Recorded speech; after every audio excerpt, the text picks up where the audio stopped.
그 다시 조금 설명을 좀 할게요. 그래서 그 이제 118쪽에 나오는 이 작품 중에 애정 소설에서는 이제 그 뭡니까? 두 번째 줄에 선덕여왕을 사모해서 죽어간 지기, 그다음에 쌍여분설화, 뭐 조신의 꿈속의 이야기, 이런 것들이 다 꿈과도 관련된 결연의 의미를 이야기하고 있다는 걸 설명을 드렸고요. 그다음에 이제 그 뭐 채치원, 금오신화의 이생규장전, 지금 첫 번째 단락의 밑에서 둘째 줄에 이생이 담장을 통해서 엿본다라고 그랬죠. 만복사 접폭이, 만복사에서 접본놀이를 한다고 그랬죠. 이런 거. 그 다음에 이제 금오신화를 위시한 초기의 한문소설 몇 편이 애정을 중시한다. 금오신화 중 이생규장전, 채척전, 주생전, 이런 것들 다 애정을 이야기하는 것이다.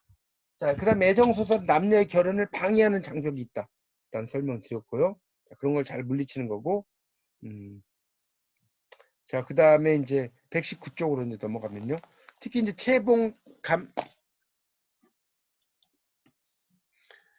자, 119쪽입니다. 119쪽. 119쪽을 보십시오. 그래서 이제 119쪽에 이제 보면 첫 번째 줄에 채봉 감별곡 있죠. 채봉이 이별을 느끼는 노래다. 작품 내용까지 하면 시간이 너무나 많이 걸리니까 그렇다는 건 좀 알아두십시오. 자, 작품의 특징적 유형에서 상층 남성과 상층 여성이라고 있죠. 그러니까 숙향전, 백각선전. 저희 객관식으로 시험 문제 나올 때 이거 어떻게 외웠냐면 숙백, 뭐 양권이잖아요. 그러니까 이제 백숙이잖아요. 백숙 뭐 이런 식으로 외우면 이거는 상층 남성과 상층 여성이다.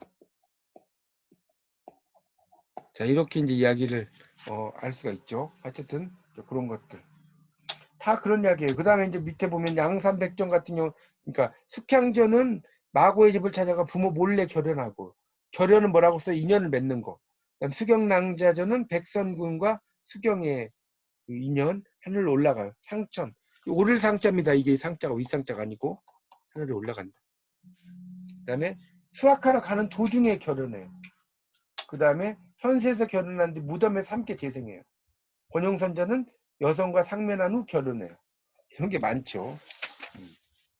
그렇게 이해하시면 됩니다. 자, 넘어갈게요. 자, 120쪽으로 가면 상층의 남성과 하층의 여성이 있어요. 옥단춘, 이혈룡과 옥단춘, 몰락양반과 관기. 춘향전은 너무나 유명하죠. 이몽룡과 춘향, 양반과 태기의 딸. 태기라는 것은 이제 은퇴한 기생을 말해요. 태기. 개봉 감별곡, 강필성과 김채봉, 양반과 관기가 된 사대부 여성이에요. 이진사전, 이용림과 경패, 시골 서생과 평양 기생의 이야기예요. 자, 그러니까 어쨌든 남성은 상층이 남성이죠. 그래서 이영의 여성 주인공은 재색을 겸비한 기녀고 옥단춘점처럼 인물의 내면을 알아보는, 아까 제가 설명드린 거 나왔네요. 지인지감, 네모 통해서 지인지감 있죠. 네모, 사람을 알아보는 능력이라고 제가 아까 설명을 드렸어요. 그런 거. 채봉처럼 양반이었다가 스스로 기적이라는 것은 기생 그 장부라고 생각하시면 돼요. 거기에 그 이름을 올렸다는 겁니다. 채봉은 아버지인 김진사의 매간매직으로 올라간 집안을 일으키기 위해서 스스로 기녀 그 송이가 되어서 정혼자인 강필성과 이별하게 되고, 이런 이야기 쭉 나오고 있으니까 그거 읽어보십시오. 자, 상층 남성과 궁녀예요. 운영전, 심생전 나왔는데, 운영전은 김진사와 운영 이야기예요. 운영전. 심생전은 심생과 권력 이야기를 설명을 하고 있습니다. 그래서 이제 남녀 주인공이 나오죠. 비극적 결말 밑에.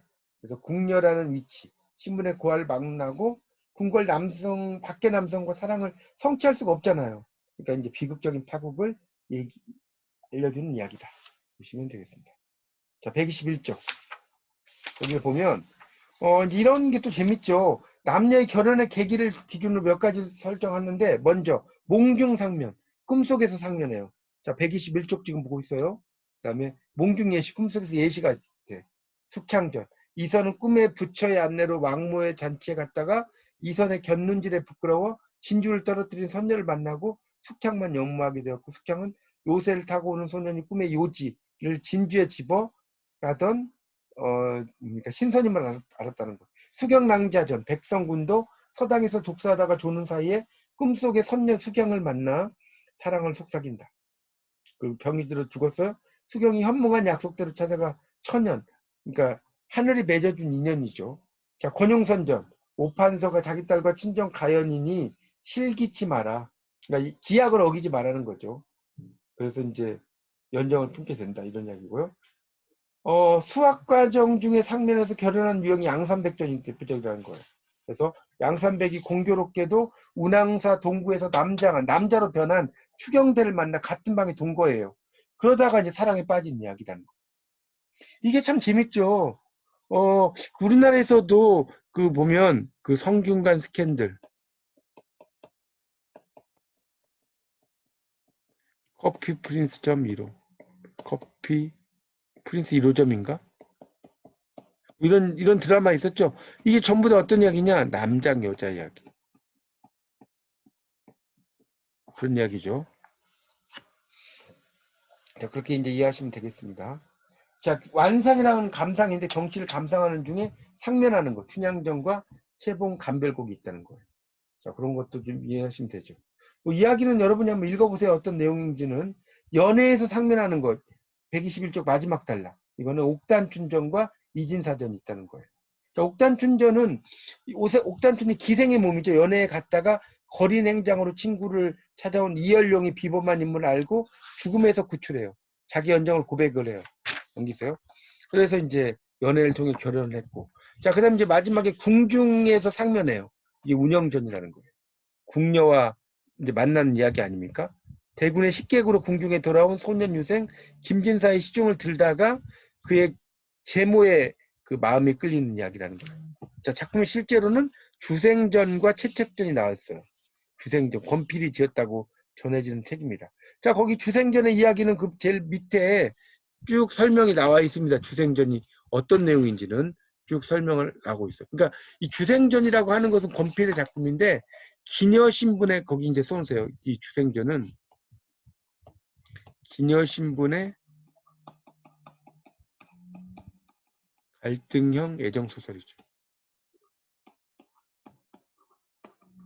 이 권필의 작품이고요. 그래서 이제 한 남자가 있고 두 여자가 있는 거예요. 한 남자, 두 여자. 한 남자, 두 여자. 자, 그런 이야기가 되죠. 자, 이거 어떤 내용인지 한번 보세요. 중국 명나라 때 주희라는 청년이 전당에 살다가 아버지를 따라 촉지로 가서 태학에 다니면서 과거를 받지만 실패해요. 과거 포기하고 장사차 길을 떠나서 강호를 유랑해요. 자, 고향 전당에 이르러 어릴 때 보셨던 처녀 배도를 만나. 자, 그러니까 배도가 나왔잖아요. 그렇죠? 배도. 주희라는 청년 한 명 나오고. 그다음에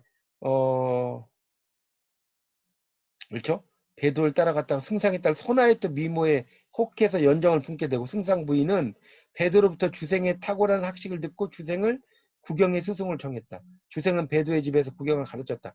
그러나 선아에 대한 연정을 참지 못해서 왕래의 불편을 핑계로 승상댁에 들어가서 국영을 가리키면서 선아의 미련에 빠져요. 몰래 하는 인연이죠.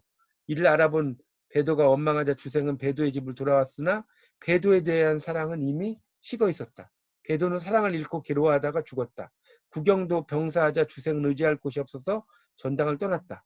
수천리 밖에서 선화를 그리워하던 중에 친척의 장로인의 도움으로 선화와 혼인이 성립돼요. 그러나 임진왜란이 일어나요. 그래서 중군 서기로 징발되어 알리지도 못하고 송경까지 왔으나 병을 얻었다는 거예요. 득병. 종군하지 못하고 송경에 있다가 서술자를 만나 뭐 이야기하는 그런 내용이라는 거죠. 그래서 123쪽에 나오죠. 한 젊은 선비와 두 여인 사이. 그러니까 일종의 삼각관계라는 거예요. 삼각관계. 이렇게 볼 수가 있겠습니다. 그렇게 되어 있다는 거죠. 그런 내용들이 이제 쭉 나오고 있습니다. 그 밑에 막 여러 가지 나오는 것들은 여러분이 한번 읽어보세요. 제가 뭐 이걸 이 시간에 다 뭐 일일이 설명을 할 수는 없고요. 이 시간에서는 이제 전체적인 어떤 흐름, 틀 이런 걸 제가 설명하는 경우가 많으니까 여러분이 좀 보시면 좋겠습니다.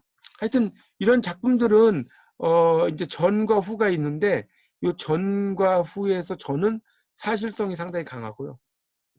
후에서 낭만성이 강해요. 이렇게 결합되어 있다는 거죠. 자, 그런 내용으로 이해하시면 됩니다. 124쪽에 마지막 단락 채척전 나요. 채척전. 이 채척전 또 여러분 그 3학년 1학기 교재에 나와요. 고전 소설 강독에. 그래서 1권 1책의 한문 필사본의 표제는 기우록이라는 게 기록되어 있다. 나오죠. 파란만장한 이야기. 조이안이죠. 조이안. 최척전. 그래서 이것도 이제 125쪽에 줄거리가 쫙 나옵니다. 나오죠? 남원에 사는 거기 나오잖아요. 이 채척이 정상사의 집으로 공부하러 다녀요. 근데 어느 날 그 오경이 창틈으로 채척을 보고 마음이 끌리죠. 그래서 구애의 시를 써서 보냅니다. 그리고 이제 12, 그러니까 그 노비도 노비 춘생을 보내 그 답장을 받아오게 하고 채척은 춘생을 통해 오경 이야기를 듣고 그녀를 사랑하게 되고 부친의 친구인 정상사에게 혼사를 주선해 줄 걸 부탁한다. 오경은 혼사를 반대하는 어머니를 설득해서 약혼하게 되고 혼인을 정해놓다가 외란이 일어나요. 그래서 남원의 의병, 채척도 참여하죠. 혼인 날짜가 지나도록 채척이 돌아오지 않으므로 오경의 어머니는 부잣집의 아들인 양생을 사이로 맞이려 했지만 오경은 채척이 돌아올 때까지 기다려요. 그래서 이제 혼인을 하죠. 행복한 나날을 보내요. 맏아들 몽석이 태어나고 정유재란으로 남원이 함락되면서 오경은 외병의 포로가 돼. 채척은 짙어진 가독을 하다가 실심한 그때 명나라 장수 여유문과 형제의 의를 맺고 중국으로 가 살아요. 자, 자신을 매부로 삼으려는 여유문의 요구를 거절하고 일본에 잡혀간 오경은 남자로 행세해요. 불심이 깊은 외인을 만나 뭐 이제 장산일을 도와요. 여러 해가 지나 여유문이 죽자 채척은 항주의 친구 송우와 함께 상선을 타고 떠돌아다니죠. 그래서 안남이 베트남을 이야기해요. 배를 타고 갔다가 상선을 타고 이제 돌아오게 된 아내를 만나죠. 오경은. 그래서 중국 항주에 정착해서 둘째 아들 몽선을 낳고 10수년 동안 행복하게 살았다. 몽선이 장성하자 홍도라는 중국 여인과 혼인을 시킨다. 그래서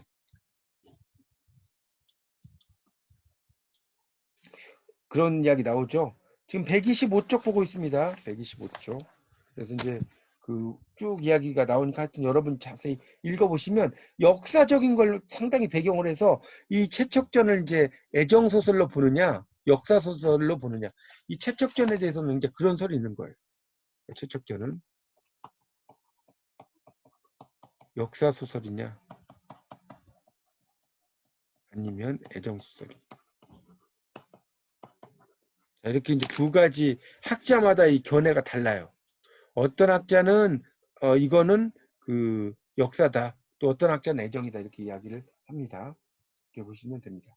근데 이제 보통 국문학자들은 이제 애정이 많죠. 생각을 하는 게. 자, 그런 이야기가 되겠습니다. 그래서 이제 어떤 그 125쪽에 보면 이제 이게 그 명나라 청나라 교체기의 상황에서 이야기가 되는 거다라는 것 정도 이해하시면 될 것 같습니다. 넘겨보세요. 넘겨보세요. 채척전. 네 번째 줄. 그래서 채척전에 우선 주목할 것은 사실적 경향성이다. 결혼 과정에서 오경의 주도적 행위를 보자. 채생에게 12춘생을 시켜 연정을 고백하는 시를 보낸 것으로 촉발되어 부유한 집에 시집을 보내려는 모친의 세태 반영적인 사고를 넘어 자신의 의견을 표현하여 혼인승낙을 받는 적극적인 여성상이 제시되고 있다. 이렇게 나오고 있습니다. 그 다음에 이제 그 밑에 단락, 전란의 참상, 민중의 고통을 이제 형상화했다는 점도 중요하다. 이런 이야기 설명을 하고 있습니다. 그래서 이제 그런 내용들도 쭉 이해를 하시면 되겠습니다. 자, 그 다음에 마지막 단락을 보면 채척전의 낭만적 특성은 사실적인 경향성과 함께 이제 작품의 특징을 형성하는 중요한 요소다. 그래서 후반부에 결국 만나는 거예요. 자기 부인하고 멀리 막 타국 이런 데서 만나는 이야기죠. 이렇게 이제 보시면 되겠습니다. 자, 그 다음에 127쪽. 다섯째 줄부터 좀 밑줄 치세요. 127쪽 다섯째 줄부터. 자, 거기 이제 보면 전반부에 등장하는 인물의 적극적인 의지로부터 해서 이해할 수 있다까지. 그래서 의지로부터 후반부의 장육전불이라는 운명적인 힘으로 이동이라는 상반되는 경향성이 확인된다. 현실적 질곡을 초월적인 질서와 힘에 의해 극복하려는 민중의 운명론적 사고의 반영으로 이해할 수 있다. 나오죠. 그래서 이제 이 채척전에 대한 이야기인데 일단 필기를 조금 이제 밑에는 여러분 읽어보시고 조금 이제 필기를 좀 안 한 부분을 좀 설명을 하고 좀 마무리를 좀 하겠습니다. 자, 일단 채척전은 그 여백에다 좀 필기하세요. 이 채척전은 자 전반부와 후반부가 있어요. 자, 그래서 이 전반부는 사실적이고 현실적이다. 자, 후반부는 초월적이고 낭만적이다. 이렇게 이제 보시면 됩니다. 그래서 이제 그런 내용들을 알아두시면 좋겠고, 예, 그렇게 좀 또 알아두시면 좋겠고. 하여튼 이제 이런 그 애정 소설들이 상당히 뭐 다양한 이야기가 나와요. 특히 이제 그 아까도 이제 주생전에 대해서 좀 또 설명을 좀 하면, 주생전. 이 주생이라는 내용은 이생규장전하고 유사해요. 좀 이상합니다. 이생규장전하고 이제 거의 똑같다라기보다는 유사 표시죠. 유사하다는 거. 그래서 이 주생이라는 인물이 있고 배도라는 여인과 선화라는 여인이 있어요. 근데 배도라는 여인은 기녀고 배도라는 여인은 여기 배도는 기녀. 선화는 뭐예요? 선화는 승상의 딸이죠. 이렇게 이야기가 됩니다. 자, 그런 것들도 좀 알아두시면 좋겠습니다.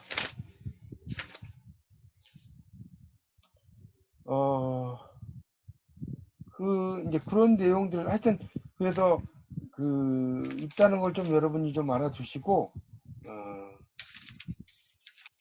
지금 뭐 크게 어려운 얘기가 없는 것 같은데, 그 이야기를 조금 해야겠구나.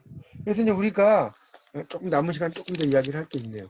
우리가 이제 이 전기소설이 거기 아무데나 여백에 쓰세요. 기이한 걸 전하는 거. 전기소설, 애정소설. 자, 그러니까 A집합은 전기소설이고 B집합이 애정소설이에요. 그러면 요 교집합은 뭐냐? 자, 이런 작품 뭘까요? 바로 이생규장전. 이생이 담장을 엿봤다는 거죠. 그런 이야기도 좀 알아두시면 좋겠습니다. 자, 그래서 이제 애정소설이라고 하는 것, 애정소설이라는 것은, 자, 이것도 좀 필기를 좀 하죠. 요거 필기를 좀 하고 뭐 마무리하면 될 것 같아요. 애정소설. 자, 이건 필기를 하세요. 여백에다가 아무데나. 애정소설의 소설사적 이상. 여러분 교재로는 뭐야, 어디야. 뒤에 128쪽의 아랫부분에 공란이 있어요. 애정소설의 소설사적 이상. 5가지가 있어요. 첫 번째, 두 남녀의 결연을 방해하는 현실의 장부.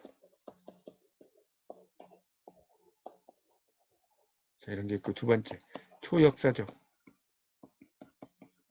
범주 안에 역사성과 사회성을 두는다.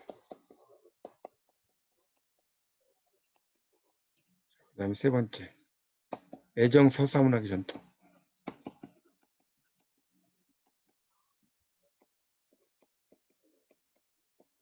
그래서 이제 뭐 그런 게 있고요. 그러니까 이런 것들이 주로 낭만적인 경향이라는 거예요. 낭만적. 그다음에 네 번째는 뭐겠어요? 사실적 경향성. 사실적 경향성. 자, 이게 지금 공부 금방 했던 뭐예요? 주생전과 지적전. 자, 그다음 5번째는 신분 갈등형 애정 소설.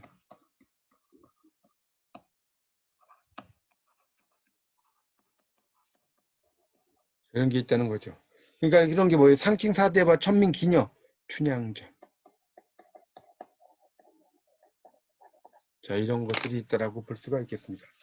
자, 이런 걸 토대로 해서 여러분이 방송 강의를 한번 쭉 이제 들어보시면 훨씬 그냥 뭐 이렇게 공부하시는 것보다는 훨씬 더 좀 더 뭐죠? 좀 이해가 잘 가지 않을까. 저는 이제 좀 이 중에서 좀 중요하거나 여러분에게 설명한 거 그런 위주로 쭉 이야기를 어떻게 할지를 설명을 드렸어요. 여러분 다시 한번 애정소설을 잘 복습을 해보시기 바랍니다. 예, 마치겠습니다.